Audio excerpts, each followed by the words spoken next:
खबरों में बने रहने के लिए बेल आइकन दबाएं और फर्स्ट इंडिया न्यूज को सब्सक्राइब कीजिए। राहुल गांधी ने लाल चौक पर तिरंगा फहराया। समापन समारोह में कई विपक्षी नेता शिरकत करेंगे। शाम को 5:30 बजे प्रेस कॉन्फ्रेंस करेंगे राहुल गांधी। तो 5:30 बजे प्रेस कॉन्फ्रेंस होगी। और आपको बता दें, अब राहुल गांधी की ये यात्रा जो कन्याकुमारी से शुरू हुई थी, अब समापन की ओर है। लाल चौक पर तिरंगा फहराया है। समापन समारोह में कई विपक्षी नेता शिरकत करेंगे और शाम को 5:30 बजे प्रेस कॉन्फ्रेंस राहुल गांधी करेंगे। ये तस्वीर नजर आई लाल चौक की, और ये कांग्रेस के दूसरे नेता राहुल गांधी जिन्होंने यहाँ लाल चौक पर तिरंगा फहराया है। तिरंगा फहराते हुए की ये तस्वीर सामने आई। हालांकि आपको बता दें, इससे पहले कुछ पुलिस सुरक्षा में चूक की बातें भी सामने आई थी और उसको लेकर भी मुद्दा बना था। लेकिन अब क्योंकि लाल चौक पर ये तिरंगा फहरा दिया गया है और इसी के साथ कल समापन हो जाएगा और समापन में तमाम जो कार्यक्रम हैं वो किए जाएंगे, यानी कि कई विपक्षी नेता भी इसमें शिरकत करेंगे और इसको लेकर 5:30 बजे प्रेस कॉन्फ्रेंस राहुल गांधी करेंगे। और अदिति हमारे साथ लाइव जुड़ गई हैं। अदिति, कन्याकुमारी से ये यात्रा शुरू हुई, अलग अलग राज्यों से होकर निकली और अब आज की ये तस्वीर लाल चौक पर राहुल गांधी ने तिरंगा फहरा दिया है और अब इसी के साथ कई विपक्षी नेताओं के आने की चर्चा भी है जो समापन समारोह में। किस तरह का ये समापन समारोह होगा, कौन कौन से विपक्षी नेता इसमें शिरकत करेंगे? देखिए, बिल्कुल अभी आपको बता दें कि हम लाल चौक पे, जो कुछ देर पहले, लगभग आधे घंटे पहले राहुल गांधी ने वो किया जिसका इंतजार था।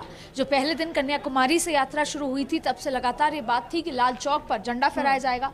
तमाम तरीके की बातें आई कि वो तो आरएसएस का एजेंडा है, तमाम चीज़ें, लेकिन आज राहुल गांधी ने झंडा भी फहराया और उसके बाद फिर वहाँ पर राष्ट्रगान हुआ। अब आपको लेकर आए हैं हम यहाँ पे कांग्रेस मुख्यालय, जहाँ पे तमाम कार्यकर्ता आए हुए हैं, क्योंकि राहुल गांधी ने झंडा फहराने से पहले कांग्रेस मुख्यालय आए थे।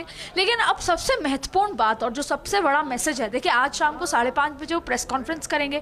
जम्मू कश्मीर के पत्रकार खास तौर पर इसलिए बुलाए गए हैं कि वो चाहते हैं कि उनकी तमाम बातों को वहां पर एड्रेस किया जाए। यहाँ पे सीनियर नेता यहाँ पर मौजूद हैं, लेकिन बड़ा सवाल है कि कम से कम 11 विपक्षी पार्टियों को माना जा रहा है कि वो आज यहाँ पर मौजूद रहने वाले, कल जो समापन है उसमें मौजूद रहने वाली हैं।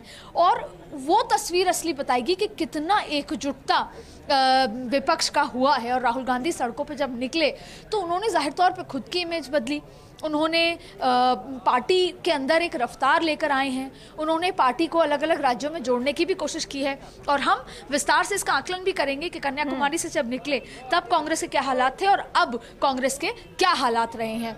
लेकिन एक जो ऊपरी परसेप्शन की बात करें तो ये ऊपरी परसेप्शन डेफिनेटली चेंज हुआ है कि राहुल गांधी जो है, एक किस्सा यहाँ पर किसी ने बताया कि अब राहुल गांधी पहले जो भी उनका रूटीन था, लेकिन अब इतने 150 दिन तक लगातार सुबह पैदल चलने लगे, तो राहुल गांधी अब सुबह 5:30 बजे उठ के, जिस दिन यात्रा खत्म भी हो जाती है या यात्रा हॉल्ट पे भी होती है, उस दिन वो कहते हैं कि अब क्या करना है, यात्रा करनी है। तो इस तरह का एक्साइटमेंट उन्होंने खुद के अंदर और पार्टी के अंदर भी लेकर आए हैं। लेकिन कल का दिन एक बार फिर मैसेज देने वाला होगा। कश्मीर से सारे विपक्षी दलों के साथ वो मंच से क्या कुछ कहते हैं वो देखने योग्य होगा। और ये होगा कि कितने लोग, जैसे अभी पीडीपी महबूबा मुफ्ती उनके साथ चली, उससे पहले उमर अब्दुल्ला उनके साथ चले, तो ये एनालिसिस, और बीजेपी भी चाहे कह लें, ये ऑब्जर्व कर रही है कि राहुल गांधी के साथ 2024 की तैयारी के मद्देनजर। लेकिन बहुत बड़ा सवाल ये है कि जो पॉलिटिकल मेमोरी लॉस होता है वो बहुत शॉर्ट मेमोरी होता है। ऐसे में अगर राहुल गांधी की यात्रा अब खत्म हो जाती है और 2024 के चुनाव में लगभग 1 साल से ज्यादा का समय है, तो ऐसे में राहुल गांधी उस गैप को कैसे कोप अप करेंगे, इस मोमेंटम को, और पार्टी में जुड़ना जरूर शुरुआत हुई है। जैसे हरियाणा की बात करें, राजस्थान में वो बदलाव तस्वीर देखने को अभी तक नहीं मिली है, वो वापस तमाम चीज़ शुरू हो गई हैं। केवल भारत जोड़ो यात्रा तक ये सीमित था कि बयानबाजी नहीं हो रही थी। तो कई राज्यों में, जैसे पंजाब में भी देखा गया कि पंजाब में भी एकजुटता नजर आई। लेकिन सवाल उठता है कि कितने लंबे समय तक चलेगा। बहरहाल हम आज बात करते हैं कि कांग्रेसी कार्यकर्ता बेहद एक्साइटेड थे आज, क्योंकि 3500 किलोमीटर की यात्रा चल के जब राहुल गांधी आए तो इस बात की खुशी नजर आ रही थी कि जो हमने सोचा सड़कों पे चलकर, क्योंकि आसान नहीं था, और ऐसे में अब आगे क्या कुछ रहता है। लेकिन कल का दिन महत्वपूर्ण है। अभी 5:30 बजे वो प्रेस कॉन्फ्रेंस करेंगे।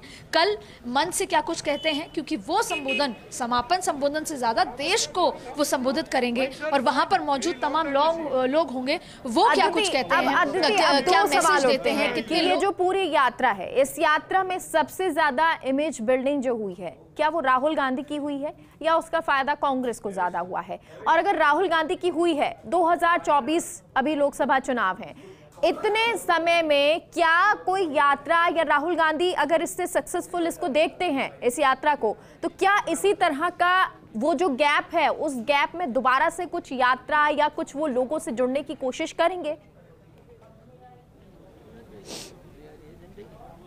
देखिए, पहला ये कि राहुल गांधी की इमेज में तो जाहिर तौर पे बदलाव देखने को मिला है, पर क्योंकि कांग्रेस चाहे मल्लिकार्जुन खड़गे आ गए, लेकिन राहुल गांधी के अंदर पार्टी का भविष्य देखते हैं, राहुल गांधी के अंदर पार्टी का युवा नेता देखते हैं, इसलिए राहुल गांधी के इस बदलाव से कांग्रेस की जो युवा हैं उनके अंदर भी बदलाव देखने को मिला है। लेकिन सवाल उठता है कि ऊपरी बदलाव तो बहुत अच्छा है, क्या अंदरूनी बदलाव आया है? जो नफरत की बात राहुल गांधी कर रहे हैं वो क्या सबसे पहले घर से शुरू हो गई है? क्योंकि हर राज्य में इतने ज्यादा खींचतान है, तो वो क्या बदलाव हुआ है? लेकिन अगर आज की बात करें तो आज जितने भी यात्री जो भारत यात्री रहे हैं, चाहे फिर वो कन्याकुमारी से यहाँ तक आए हैं, उनके लिए एक अचीवमेंट दिख रहा है जो उनके चेहरे पर है। राहुल गांधी के चेहरे पर वो अचीवमेंट दिख रहा है कि सड़कों पर चलना इतना आसान नहीं है, 3500 किलोमीटर चलना आसान नहीं है, लोगों को साथ में जोड़ना आसान नहीं है। जहां पर एक तरफ कांग्रेस अकेले बैठी हुई थी, कोई मोमेंटम नहीं था, वो इतने 150 पौने 200 दिनों में जिस तरह का बदलाव देखने को मिला है वो बहुत बेहतर लग रहा है। और उससे ये उम्मीद है कि आने वाले दिनों में कांग्रेस पार्टी इसी तरीके से देश में वापस से खुद को बेहतर तरीके से स्थापित करके जो बदलाव राहुल गांधी लगातार जिसकी बात करके आए हैं, जिसकी वजह से यात्रा शुरू हुई है, उसको यहां पर स्थापित कर सकें। इसीलिए सबसे ज्यादा महत्वपूर्ण है कि विपक्ष की एकजुटता, क्योंकि राहुल गांधी हमेशा कहते आए कि संसद में बोलने नहीं दिया जाता, तमाम ऐसे मुद्दे उठाते आए हैं। ऐसे में कल जब विपक्ष की एकजुटता एक बार फिर दिखेगी तो वो क्या मैसेज जाता है वो सबसे ज्यादा महत्वपूर्ण होता है, वो राहुल गांधी को बहुत ताकत देगा। आपका सवाल था 2024, देखिए बीजेपी जिस तरह से तैयारी करती है, रोज इलेक्शन मोड में होती है, तो अभी कांग्रेस को बहुत ज्यादा तैयारी की जरूरत है।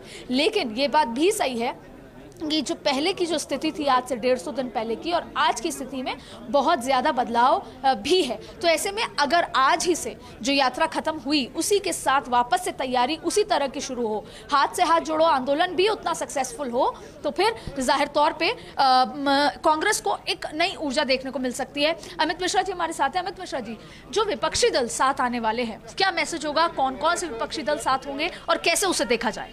अदिति, देखिए, अब से थोड़ी देर पहले हमारी बातचीत हो रही थी रजनी पाटिल जो जम्मू कश्मीर की प्रभारी हैं कांग्रेस की, तो वो काफ़ी उम्मीदवस्त है कि काफ़ी सारे विपक्षी दल के नेता जुट रहे हैं। उन्होंने 13 विपक्षी दल के नेताओं का जिक्र किया है कि वो आ रहे हैं कल, और यहाँ के जो 2 विपक्षी दल के बड़े नेता हैं, महबूबा मुफ्ती की तरफ से नुमाइंदा और फारूक अब्दुल्ला खुद जब जम्मू प्रवेश की थी यात्रा तब, और उमर अब्दुल्ला उनके बेटे जो हैं वो साथ चले हैं, तो उनकी तरफ से नुमाइंदगी ज़रूर होगी।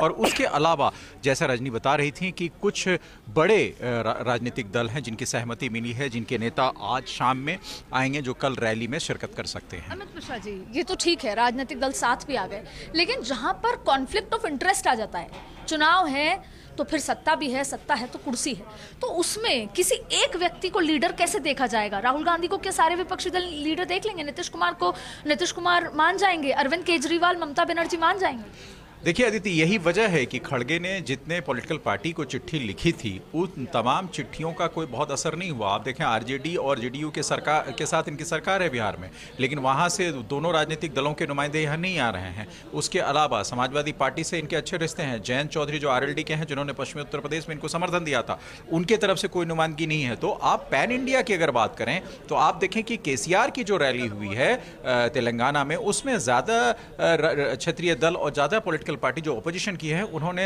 ज्यादा वहां अपनी एकता दिखाई है बनिस्बत कांग्रेस के। तो कांग्रेस को इस विषय में एक बड़ा दिल जो लगातार विपक्ष कह रही है वो करना पड़ेगा कि नेतृत्व के सवाल पर। यहाँ तो एकजुटता की हम बात कर रहे हैं कि यहाँ पे कितने एकजुटता है, लेकिन राजस्थान में एकजुटता आज भी नहीं है, बयानबाजी है। वो हरीश चौधरी जो हमें यहाँ मिले, जिन्होंने कहा कि जो हमने कहा था वो कर दिखाया, वो राजस्थान में क्यों नहीं करके दिखा पा रहे?